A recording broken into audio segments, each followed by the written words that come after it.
बच्चों, अब हम शुरू करते हैं एक्सरसाइज 1.2 का क्वेश्चन नंबर 6, जिसमें ये कह रहा है कि चेक वेदर 6 की power n can and with the digit 0 for any natural number n। जैसे 6 की पावर n, तो इधर जो है n is any natural number for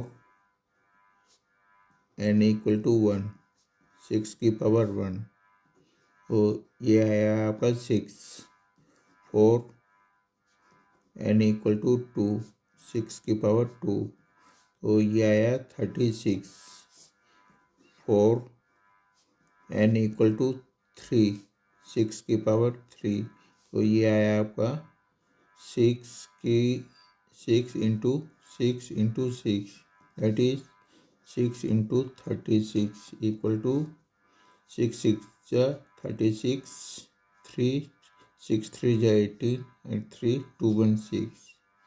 हम यहाँ पर ये देख रहे हैं कि n की हमने 1 2 3 वैल्यू ली है, तो कोई भी जो नंबर है उसके लास्ट में 0 नहीं आ रहा है। ठीक है, हमें ये प्रूव करना है। किससे? ये हम इस एक्सरसाइज में हम दूसरे तरीके से प्रूव करेंगे। अब जैसे हम इसके लिए हम प्राइम फैक्टराइजेशन का यूज़ करेंगे। जैसे 6 को हम लिख सकते हैं 2 इंटू 3। ठीक है, अब जैसे हमने कोई भी एक सबसे सिंपल नंबर ले लिया 10। ठीक है, तो इसके हम प्राइम फैक्टराइजेशन करते हैं, तो इसको हम लिख सकते हैं 2 इंटू 5। ठीक, अब हमने 20 लिया, तो इसको हम लिख सकते हैं 2 into 10 equal to 2 into 2 into 5। ठीक, अब हमने 30 नंबर लिया, तो इसको हम लिख सकते हैं 3 into 10 equal to 3 into 2 into 5। ठीक, ऐसे ही हमने यदि 40 लिया, तो इसको हम लिख सकते हैं 4 इंटू 10 इक्वल टू, ये हम लिखेंगे इसको 2 इंटू 2 इंटू 2 इंटू 5। ठीक, अब हम यहाँ पर ये देख रहे हैं कि यहाँ जिस नंबर के एंड में 1 0 आ रहा है, उसमें एक पेयर 2 इंटू 5 जो है वो कॉमन है। ऐसे ही हम ये चेक कर सकते हैं। जैसे हमने 100 लिया, तो 100 को हम लिख सकते हैं 10 इंटू 10, तो इसको भी 10 को जैसे यहाँ पे हमने 2 इंटू 5 में किया, ऐसे ही यहाँ पे 2 इंटू 5 इंटू 2 इंटू 5 लिख सकते हैं। ऐसे ही ये मान लो हमने 200 लिया, इसको 2 इंटू 100 इक्वल टू 2 इंटू 100 की जगह 2 इंटू 5 इंटू 2 इंटू 5। तो ऐसे ही हम और भी चेक कर सकते हैं जिनके एंड में 0 आ रही है, तो उसमें 2 इंटू 5 के 2 पेयर जरूर आएंगे। ये इसी तरीके से मान लो यदि हमने 1000 लिया, तो इसको भी हम 100 इंटू 10 लिख सकते हैं, तो इसमें भी ये आ जाएगा 110 को हम लिख सकते हैं 2 into 5 into 2 into 5 into 2 into 5। यहाँ हम ये देख रहे हैं कि यहाँ इनके एंड में 3 आ रहा है, तो हमें 2 इंटू 5 के 3 पेयर मिल रहे हैं।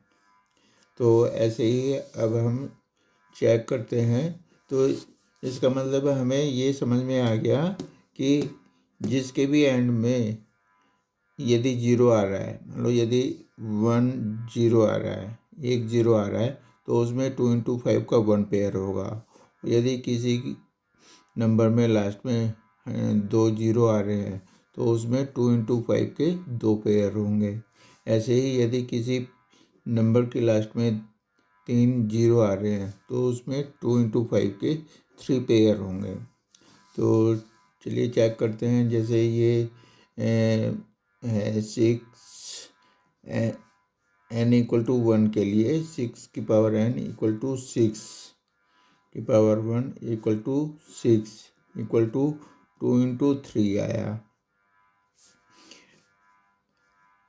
अब n इक्वल टू 2 के लिए 6 की power 2 equal to 6 into 6 equal to 2 into 3 into 2 into 3।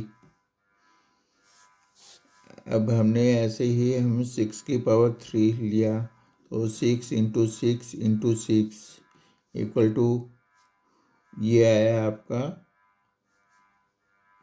2 into 3 into 2 into 3 into 2 into 3। ऐसे ही हम कह सकते हैं, मान लो जैसे ये 6 की पावर n है इक्वल टू 6 को हम लिख सकते हैं 2 इंटू 3 की पावर n इक्वल टू, हम इसको ओपन कर दे 2 की पावर n इंटू 3 की पावर n। अब हम यहाँ पे देख रहे हैं कि यहाँ पे 2 की पावर तो आ रही है, लेकिन यहाँ पे 5 की पावर नहीं आ रही है। तो इसलिए अब हम इससे ये कह सकते हैं कि n की किसी भी वैल्यू के लिए 6 की पावर n जो है लास्ट में 0 नहीं आएगा, उस नंबर के लास्ट में 0 नहीं आएगा। That's all. थैंक यू बच्चों।